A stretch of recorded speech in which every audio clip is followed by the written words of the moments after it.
Professeur, nous sommes ici, à la Villa d'Est. Nous nous sommes rencontrés il y a à peine 2 minutes. Vous êtes professeur, vous êtes cancérologue depuis 30 ans.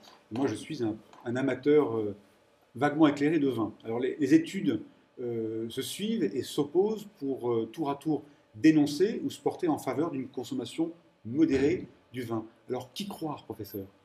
C'est une question qui est difficile. En réalité, il faut expertiser toutes ces études. Elles sont nombreuses, elles sont très intéressantes. Et effectivement, elles sont contradictoires. Vous avez des études qui semblent dire qu'une consommation excessive par rapport à une consommation modérée de vin augmente le risque de certains cancers. D'autres études qui, au contraire, vont dire l'inverse. Et vous avez très peu d'études qui touchent à l'augmentation du risque de cancer chez les buveurs très modérés de vin par rapport aux abstinents complets.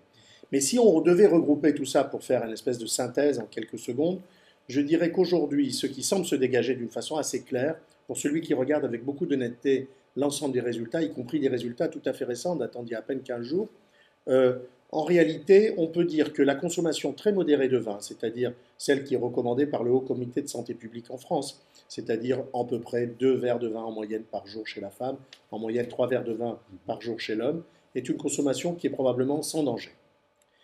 Il ne s'agit pas pour autant de conseiller à ceux qui ne boivent pas d'alcool et pas de vin de se mettre à boire du vin.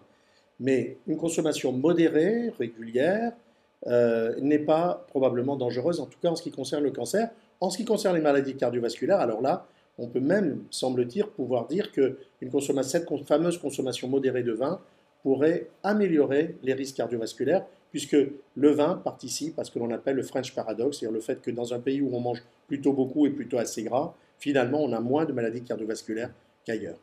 Alors, qu'est-ce qui est bon pour nous dans le vin? Bien, en fait, le vin se prémunit contre tout ce qui peut l'agresser dans la nature en produisant des polyphénols, des antioxydants, et notamment l'un d'entre eux qui est très important, très puissant et qu'on appelle le resveratrol.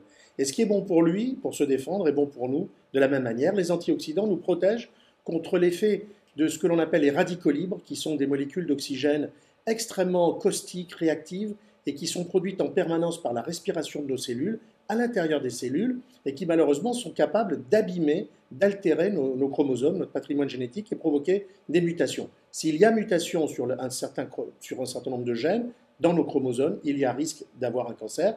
Les antioxydants nous protègent contre ce risque, et le resveratrol est un de ces fameux antioxydants. Alors, vous êtes également l'auteur d'un livre qui s'appelle Le vrai régime anti-cancer. Alors, comment est-ce que vous pouvez m'aider, moi, amateur de vin, à vivre plus longtemps, plus prudemment, tout en prenant du plaisir? Alors écoutez, il faut regarder quelles sont les causes de cancer et il faut essayer de se prémunir. Alors, on ne va pas parler d'alimentation et de cancer si d'abord on ne parle pas de tabac et de cancer. 30% des cancers sont dus au tabac, donc d'abord, avant de commencer à réfléchir à comment mieux manger, il faut déjà commencer à réfléchir à ne pas fumer. Ensuite, c'est vrai que l'alimentation, c'est responsable d'à peu près 20% des cancers dans l'espèce humaine. Mais on sait très peu de choses sur les liens entre la consommation de certains aliments et soit l'augmentation, soit au contraire, parfois la réduction du risque de certains types de cancers. Il existe des liens évidents entre ce que l'on mange et les cancers que l'on peut développer, ou au contraire, contre lesquels on peut se prémunir. Mais ce serait bien trop long de repasser en revue les poissons, les viandes, les laitages, les fruits et légumes, les boissons, etc. Et finalement, je pense que le mieux est de donner des règles d'or très simples à retenir. Je crois qu'il y en a 5, à part ne pas fumer. C'est diversifier votre alimentation pour une raison très bête, tout le bon sens. C'est que si dans ce que vous mangez il y a quelque chose de cancérigène, si vous diversifiez votre alimentation, vous ne mangerez pas que ce produit cancérigène. Donc suivez les saisons, mangez les produits de saison, ça vous évitera de manger toujours la même chose et peut-être un produit cancérigène. Je prends note, je prends note. N'hésitez pas à le faire. Deuxièmement, diversifiez vos modes de cuisson. Il y a des modes de cuisson qui augmentent le risque de cancer, comme le wok, comme le barbecue, mais ça ne veut pas dire pour autant qu'il faille s'en priver. Diversifiez vos modes de cuisson, ça vous évitera de manger toujours avec un mode de cuisson potentiellement cancérigène.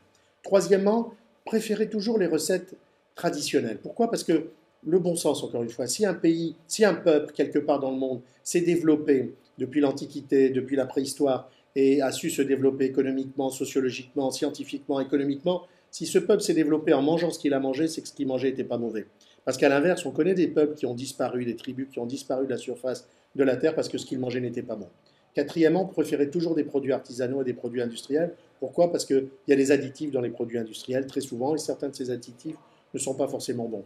Et enfin, dernièrement, faites du sport, faites de l'exercice physique, car on sait que l'embonpoint augmente le risque de cancer. Voilà des règles très simples. Voilà qui devrait renforcer mon plaisir pour le reste de ma vie en gastronomie et en appréciation des bons vins. Alors, je crois que vous avez traversé les Alpes pour venir ici, en Italie, au bord du lac de Côme, au World Wine Symposium. C'est parce que vous êtes également un amateur de vin. Est-ce que vous pourriez nous dire quelle a été votre première émotion de vin? Je viens d'une famille judéo-tunisienne dans laquelle nous n'avons pas la tradition de boire du vin. En plus, nous étions relativement modestes. Et donc, nous ne buvions du vin qu'au moment de la prière du vendredi soir, le fameux Shabbat, un vin cachère absolument horrible. À l'époque, aujourd'hui, les vins cachers sont très très bons, mais à l'époque, je vous parle d'il y a une cinquantaine d'années, c'était vraiment imbuvable. Et donc, pour moi, toute mon enfance, j'ai considéré que le vin était une boisson absolument horrible. Et puis, vers l'âge de 30 ans, 28-30 ans, j'ai eu la chance de connaître des gens une famille qui s'appelait les Sangois, qui avait un restaurant à Gevrey-Chambertin, qui s'appelait les Millésimes. Et un jour, je suis allé chez eux parce que j'avais soigné un membre de leur famille. Et ils ont voulu m'honorer en m'offrant un vin que je refusais puisque je n'aimais pas le vin. Mais j'ai fini par leur faire plaisir, par accepter de goûter ce qu'ils me proposaient. Et là, je suis tombé follement amoureux de ce breuvage que je découvrais en réalité pour la première fois. Et j'ai encore en mémoire cette émotion. C'était un Clos des Lambrais 1934. Je garde encore en mémoire le plaisir que j'ai eu ce jour-là en goûtant ça. Je ne comprenais pas que ça puisse s'appeler vin comme s'appelait vin, ce que je buvais dans mon enfance et qui n'avait rien à voir. J'ai eu une deuxième immense émotion et c'est les deux piliers de tout ce qui touche au lien entre plaisir et vin dans mon esprit, dans mon cœur. C'est quand un jour, quelques années plus tard, ayant commencé à m'intéresser au vin, j'ai été invité à une dégustation au domaine de la Romanée Conti. Et là, après avoir goûté ces vins merveilleux, les vins rouges, on m'a ouvert une bouteille de vin blanc. Je ne savais même pas que le domaine avait un vin blanc. Et j'ai goûté. Il s'agissait d'un Montrachet de la Romanée Conti. Et là, je dois dire que jusqu'à aujourd'hui, j'ai encore le goût de ce vin et l'odeur de ce vin dans mes sinus, dans mon nez, dans ma bouche. Et voilà les deux grandes émotions que j'ai vécues qui font qu'aujourd'hui, je suis comme quelqu'un qui est à la recherche de ce plaisir un peu exceptionnel, rare, et qui va chercher comme ça des sensations au travers de ces vins merveilleux que font des gens avec beaucoup de courage, avec beaucoup de dignité, dans un travail qui n'est jamais facile, qui n'est jamais assuré de succès, et qu'ils font avec beaucoup, beaucoup de classe et de qualité. Écoutez, je vous propose d'aller voir si ce soir, autour de la table à laquelle nous sommes conviés, nous allons pouvoir avoir encore une autre émotion. Avec grand plaisir. Je vous suis. Merci. À tout à l'heure. Merci, professeur.